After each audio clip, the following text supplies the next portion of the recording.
오늘 아침 오늘 아침 우리에게 주시는 하나님의 말씀 아모스입니다. 먼저 8장 11절 1283페이지 8장 11절 읽습니다. 주 여호와의 말씀이니라. 보라, 날이 이를지라 내가 기근을 땅에 보내리니 양식이 없어 주림이 아니며 불이 없어 가람이 아니요 여호와의 말씀을 듣지 못한 기갈이라. 아멘. 아모스 3장입니다. 3장 7절 말씀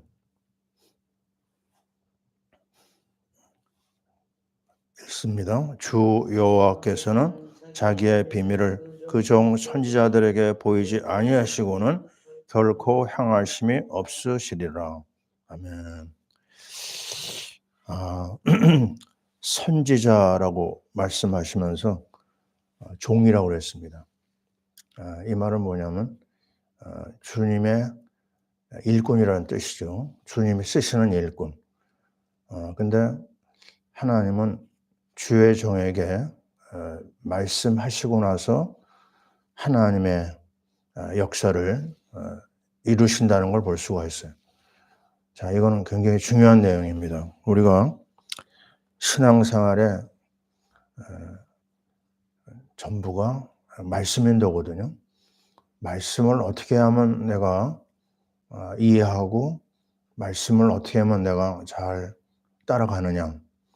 그 일에 있어서 가장 중요한 역할은 바로 하나님의 종입니다. 말씀을 증거하는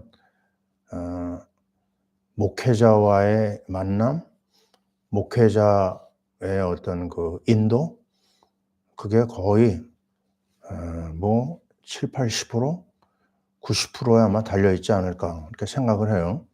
저도 처음 말씀에 은혜 받은 것은 제가 아무리 노력해도 안 됐는데요. 목사님의 말씀을 듣는 순간 성령의 역사가 일어났거든요. 그러니까 얼마나 주의 종이 중요한지 모릅니다.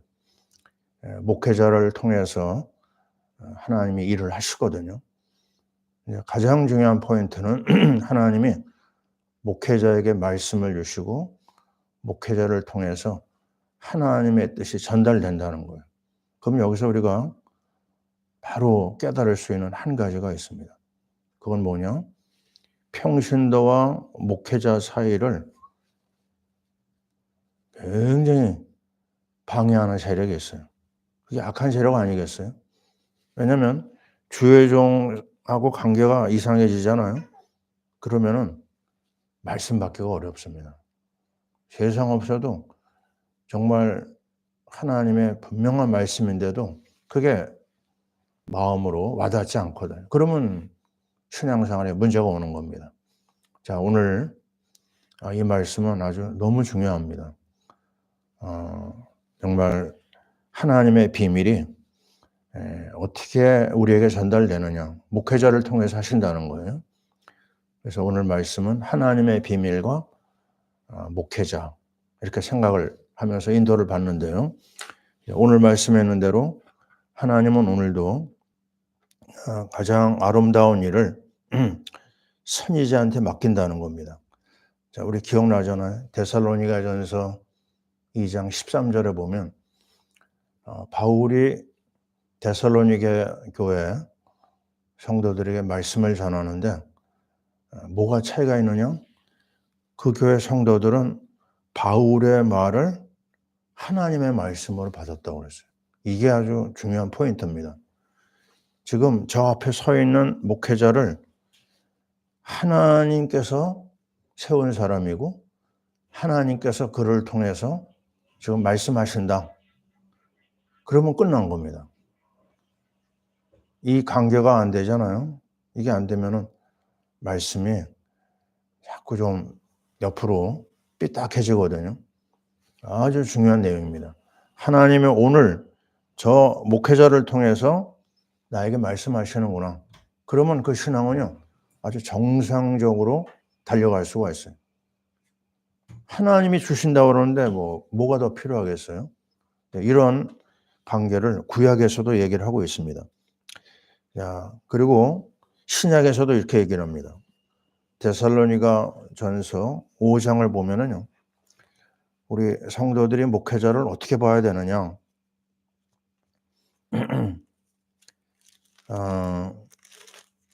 데살로니가 전서 5장입니다. 5장에 보면 5장 12, 13절에 이런 말이 있어요.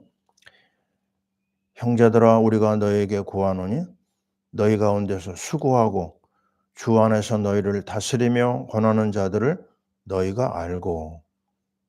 그 다음 말씀 보세요. 그들의 역사로 말미암아 사랑 안에서 가장 귀히 여기며 너희끼리 화목하라. 예, 보세요. 목회자를 어떻게 여기라고요? 말씀이 흘러가기 위해서라도 가장 귀하게 여기다.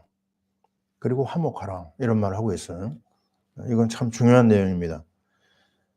가장 귀한 사람, 록펠러 어머니가 남긴 그 10가지 유언 중에 너는 목사님을 하나님 다음으로 귀하게 여겨라. 이런 말이 나옵니다.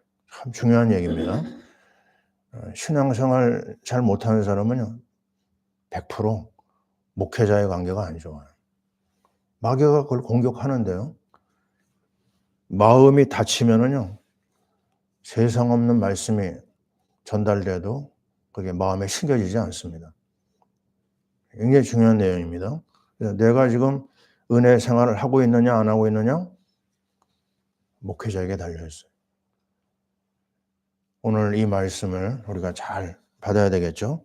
그래서 그 구약에서 이런 말이 나옵니다. 역대하 20장 20절 여호사밧 왕이라고 하는 왕이 나오는데요.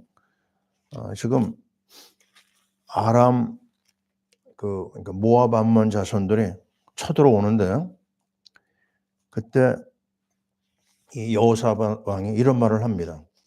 모든 백성들을 향해서 역대하 20장 20절에 제가 읽어봅니다. 싸움을 하러 나가기 전에 20장 20절 이에 백성들이 아침에 일찍이 일어나서 드고와 둘로 나가니라. 나갈 때 여호사밧이 서서 이르되 유다와 예루살렘 주민들아 내 말을 들을지어다. 너희는 너희 하나님 여호와를 신뢰하라. 그리하면 경고에 서리라. 그 다음 말씀 같이 읽어요. 그의 선지자들을 신뢰하라. 그리하면 형통하리라. 아멘. 언제 경고해져요? 하나님을 신뢰하면 경고해집니다. 언제 형통해져요? 선지자들을 신뢰하라. 그리하면 형통하리라. 형통이 뭐예요? 모든 부분에서 길이 열린다는 뜻이거든요. 자, 굉장히 중요한 말입니다. 자, 우리는 신앙생활 잠깐 하다가 그만둘 사람들이 아니거든요. 우리가 평생 해야 되고 또 우리 후대가 그 길을 걸어가야 돼요. 나는 많은 사람을 만나봤잖아요. 근데 부모는 신앙생활 잘하는데 자녀들에게 있어서 신앙생활에 시험 든 자녀들이 참 많아요. 그게 뭘까? 그거는요, 부모에게 굉장한 그 이유를 찾을 수가 있어요. 왜냐하면 목회자는 사람이거든요. 사람은 뭐야? 똑같아요. 뭐 차이점이 있습니까? 목회자나 평신도나 문제가 있다는 겁니다. 근데 그 문제를 우리 자녀들 앞에서 자꾸 목회자의 문제를 얘기하잖아요. 그러면 이 여린 아이들은요, 그게 그대로 심겨집니다. 목회자를 무조건 보호하고 잘못을 감추라 그런 뜻은 아닌데요. 그래도 정말 목회자의 심정을 가지고 목회자를 돕고 목회자를 귀히 여겨야 될 이유가 있어요. 그래야지만 말씀이 내한테 임하고 말씀이 우리 자녀들에게 흘러간다는 겁니다. 자, 이 부분을 오늘 우리는 분명히 해야 되겠어요. 자, 아브라함의 말씀에도 그게 나옵니다. 하나님이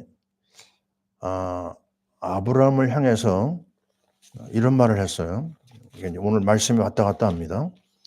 창세기 18장 17절에 이런 말을 했어요.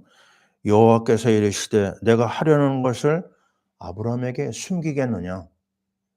하나님이 하나님의 종에게 하나님의 뜻을 보인다는 거예요. 그러면서 18절 19절 아주 중요한 말이 나옵니다.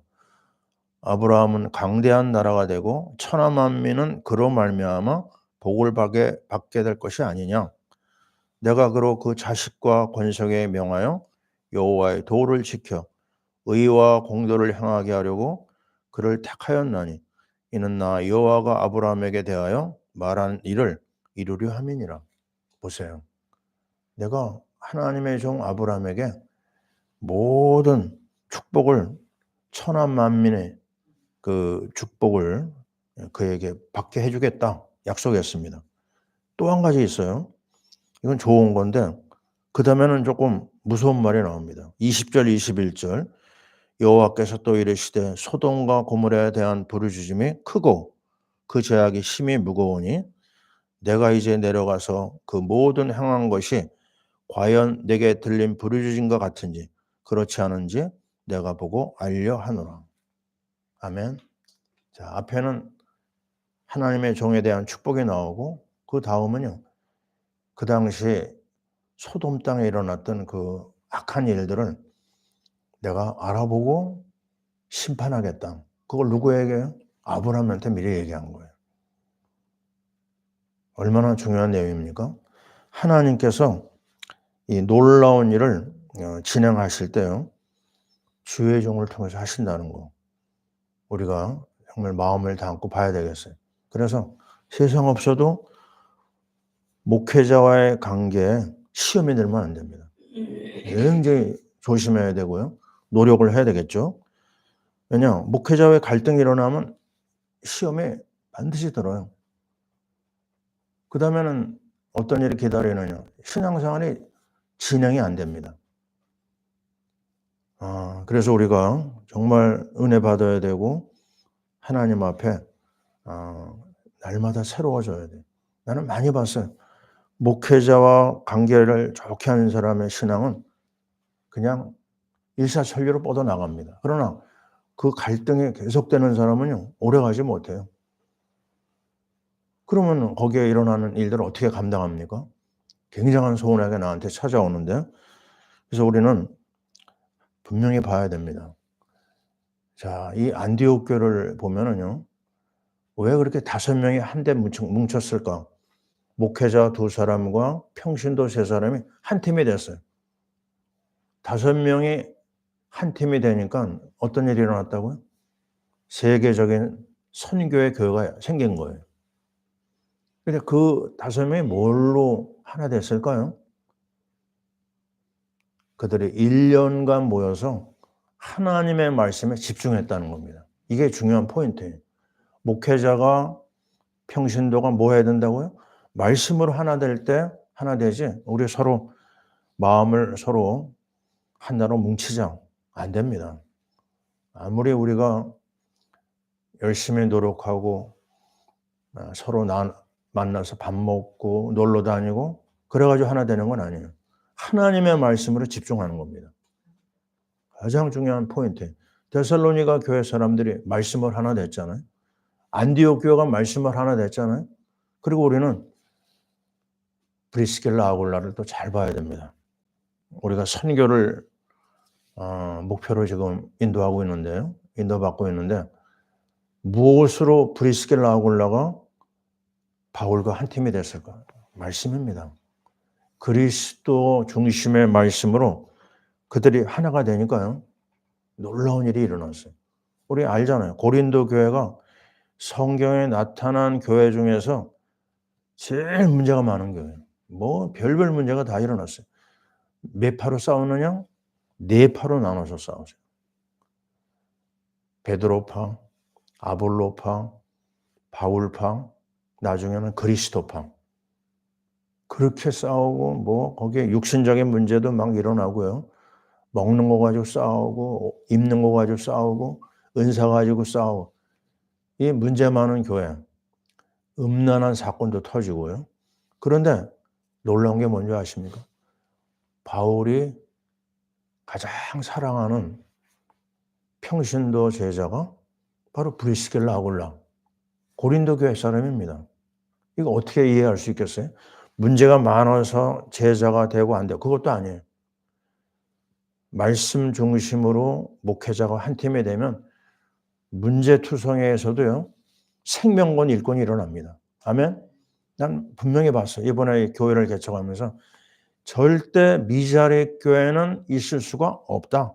뭐가요? 한 사람만 평신도가요, 마음을 열고 목회자와 한 팀이 되면 미자립이 없어요. 지금 우리나라 얼마나 심각합니까? 코로나 이후 수많은 교회가 문을 닫아요. 미자립 교회가 뭐 70%가 아니고 80%도 아니래요. 그건 뭘 얘기하죠? 목회자가 삶이 안 되는 거예요. 나는 그런 교회 많이 듣고 있거든요. 그 안타까움을 가지고 얘기하는 사람들 많이 만났어요. 아, 과연 그럴까? 근데 우리가 지금 교회를 연 지가 이제 2달을 넘었잖아요. 근데 야, 이 몇 사람 안 되는데 그 한 사람 한 사람이 마음을 열고 목회자들과 한 팀이 되니까 뭐죠? 여호와는 나의 목자시니 내게 부족함이 없다. 그 고백이 그냥 그대로 나오는 거예요. 그래서 오늘 우리는 잘 봐야 되겠습니다. 여호사밧 왕이 한 말, 선지자를 신뢰하라. 그리하면 형통하리라. 아멘입니다. 바울이 뭐라고 그랬어요? 주의 종을 어떻게 여기라? 가장 귀히 여기라고 그랬어요. 왜냐? 말씀이 흘러오는데 그것처럼 문제되는 게 없거든요. 그래서 마음을 다 열고 정말 그리스도 안에서 한 팀이 된 안디옥 교회 그 5인 1조 그 팀과 같이 말씀 따라가죠. 말씀 따라가니까 거기서 성령 인도가 나오는 거예요. 기도가 그때 터집니다. 그래가지고 그 교회가 역사상 가장 아름다운 선교하는 교회로 하나님 앞에 쓰임받은 걸 볼 수가 있어요. 자, 오늘도 우리는 다시 한번 하나님 앞에 나와왔습니다. 정말 하나님의 말씀으로 내가 인도받게 하시고 또 하나님의 말씀을 따라 기도하다가 하나님 앞에 쓰임받는 우리 하나님의 사람들이 다 되실 줄 믿습니다. 주여 우리를 도와주옵소서. 아멘. 기도합니다. 하나님, 오늘 목회자와 성도의 관계에 대한 아주 중요한 말씀을 오늘 들었습니다. 여호사밧 왕이 우리에게 보여준 그대로 하나님을 신뢰하면 견고해진다고 했고 또 주의 종을 신뢰하면 형통해진다고 하는 말씀을 받았습니다. 데살로니가 교회가 바울의 말을 하나님의 말씀으로 받을 때 그 교회 하나님의 큰 은혜가 임한 걸 우리는 알았습니다. 아버지 하나님, 정말 이제 우리가 신앙생활을 적당히 하지 아니하고 목회자와 한 팀이 되어서 마음과 뜻과 정말 생명을 다해서 하나 되는 아름다운 일을 이루게 도와주옵소서. 브리스길라 아굴라는 바울을 위해서 목을 내놨다고 그랬습니다. 생명 걸고 목회자와 한 팀이 되어 하나님 역사를 섬길 때 가장 아름다운 일을 고린도 교회에서 나타낸 걸 보았습니다. 아버지 하나님, 우리 사랑하는 모든 성도들이 정말 하나님의 뜻을 따라서 하나 되어 선교하는 우리 교회 되게 하여 주옵소서. 우리 한국에 있는 모든 교회들이 정말 목회자와의 관계에서 아름다운 만남이 이어지고 말씀의 역사 속으로 들어가게 하여 주옵소서. 전 세계 우리 선교사님들에게도 동일한 은혜를 주옵소서. 우리 한국이 하나님의 말씀으로 하나 되게 하시고 말씀으로 인도받는 선교 제사장 국가 되게 하여 주옵소서. 이제는 우리 주 예수 그리스도의 크신 은혜와 우리 하나님 아버지의 사랑하심과 성령님의 역사하심이 하나님의 말씀 안에서 하나 되기를 원하는 주의 모든 권속들 위해 지금부터 영원토록 함께 있을지어다. 아멘. 아버지 감사해요.